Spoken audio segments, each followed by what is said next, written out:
ನಮ್ಮ ಪಕ್ಷದ ಹಿರಿಯ ಆಗದ ಶ್ರೀ ರಾಮಚಂದ್ರೇಗೌಡರು ನಮ್ಮನ್ನು ಅಗಲಿದ್ದಾರೆ.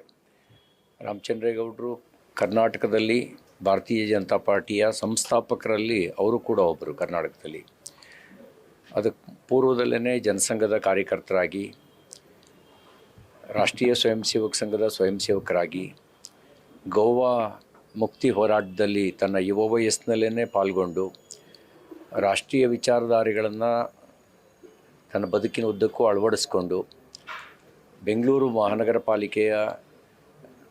ಪಾಲಿಕೆಯ ಸದಸ್ಯರಾಗಿ, 5 ಬಾರಿ ವಿಧಾನ ಪರಿಷತ್ತಿನ ಸದಸ್ಯರಾಗಿ, ಕರ್ನಾಟಕ ಸರ್ಕಾರದಲ್ಲಿ ವೈದ್ಯಕೀಯ ಶಿಕ್ಷಣ ಸಚಿವರಾಗಿ ಕಾರ್ಯನಿರ್ವಹಿಸಿದವರು ರಾಮಚಂದ್ರೇಗೌಡರು. ಬೆಂಗಳೂರಿನಲ್ಲಿ ಪಕ್ಷದ ಬೆಳವಣಿಗೆಗೆ ಅವರದ್ದು ಅಗಾಧವಾಗಿರ್ತಕ್ಕಂಥ ಪರಿಶ್ರಮ ಮತ್ತು ಕೊಡುಗೆ ಇದೆ. ಒಂದು ರೀತಿ ಹಿರಿಯ ಚೇತನ. ಯಾವಾಗಲೂ ನಮ್ಮ ಭಾಗಕ್ಕೆ ಪ್ರವಾಸಕ್ಕೆ ಬರೋರು. ಚಿಕ್ಕಮಗಳೂರು, ನನಗೆ ಗೊತ್ತಿರೋ ಪ್ರಕಾರ ತುರ್ತು ಪರಿಸ್ಥಿತಿಯ ನಂತರ ಶ್ರೀಮತಿ ಇಂದಿರಾ ಗಾಂಧಿಯವರು ಮತ್ತು ವೀರೇಂದ್ರ ಪಾಟೀಲರು ಚಿಕ್ಕಮಗಳೂರಿನಲ್ಲಿ ಸ್ಪರ್ಧೆ ಮಾಡಿದಾಗ ಆ ಭಾಗದಲ್ಲಿ ನಿರಂತರವಾಗಿ ವೀರೇಂದ್ರ ಪಾಟೀಲರ ಪರವಾಗಿ, ಜನತಾ ಪಾರ್ಟಿಯ ಪರವಾಗಿ ಚುನಾವಣಾ ಪ್ರಚಾರ ಕಾರ್ಯದಲ್ಲಿ ತೊಡಗಿಸ್ಕೊಂಡಿದ್ದರು. ನಮ್ಮ ಭಾಗದಲ್ಲಿ ಪಕ್ಷದ ಬೆಳವಣಿಗೆಗೆ, ಹಳೆ ಮೈಸೂರು ಭಾಗದಲ್ಲಿ ಪಕ್ಷದ ಬೆಳವಣಿಗೆಗೆ ತಂದೆ ಆದಂಥ ಯೋಗದಾನವನ್ನು ನೀಡಿದ್ದಾರೆ. ಅನಂತಕುಮಾರ್ ಮತ್ತು ಯಡಿಯೂರಪ್ಪನವರ ಜೊತೆಗೆ, ವಿ ಶಿವಪ್ಪನವ್ರ ಜೊತೆಗೆ, ಮಲ್ಲಿಕಾರ್ಜುನಯ್ಯನವ್ರ ಜೊತೆಗೆ ಹೆಗಲಿಗೆ ಹೆಗಲು ಕೊಟ್ಟು ಕೆಲಸ ಮಾಡಿ ಪಕ್ಷವನ್ನು ಕಟ್ಟೋದಕ್ಕೆ ಕಾರಣಕರ್ತರಾಗಿರ್ತಕ್ಕಂಥ ಹಿರಿಯ ಒಬ್ಬ ನಾಯಕನನ್ನು ನಾವು ಇವತ್ತು ಕಳ್ಕೊಂಡಿದ್ದೀವಿ.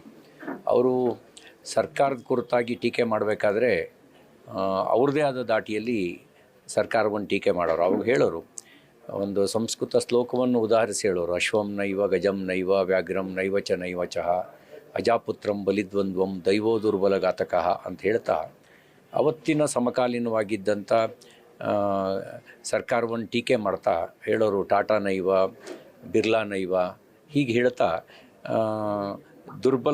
ಅಂದರೆ ದಲಿತ ಪುತ್ರಂ ರೈತ ಪುತ್ರಂ ಬಲಿದ್ವಂದು ದೈವೋ ದುರ್ಬಲಘಾತಕ ಅಂದರೆ ರೈತರನ್ನು, ದಲಿತರನ್ನು ಗುರಿಯಾಗಿ ಇಟ್ಕೊಂಡು ಸರ್ಕಾರದ ಯೋಜನೆಗಳು ಅವ್ರನ್ನ ತುಳಿತವೆ ಅಂತಕ್ಕಂಥ ಮಾತನ್ನು ಮಾರ್ಮಿಕವಾಗಿ ಅವರು ಹೇಳೋರು.